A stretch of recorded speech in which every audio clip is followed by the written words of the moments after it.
అయినా నీ ప్రభుత్వం వచ్చిన తర్వాత రెండే రకాల పర్యాటకం కొనసాగుతున్నది. ఒకటేమో ఢిల్లీ పర్యాటకం, ఎక్కే విమానం దిగే విమానం తప్ప ఒక రూపాయి కూడా వచ్చింది లేదు. సంవత్సర కాలంగా ముఖ్యమంత్రి 30 సార్లు ఢిల్లీ పోయినాడు, మంత్రులు 70 సార్లు పోయినారు. కానీ 100 సార్లు పోయినా 100 పైసలు కూడా తెలంగాణకు తేలేని సన్నాసులు ఈ కాంగ్రెస్ ప్రభుత్వం వాళ్ళు.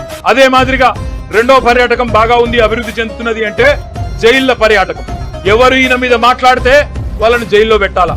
ఒకవైపు మీరు చూస్తా ఉన్నారు కొడంగల్ రైతులు జైల్లో 35 రోజులుగా. అదే మాదిరిగా సోషల్ మీడియాలో ఎవరైనా పోస్టులు పెడితే జైలు.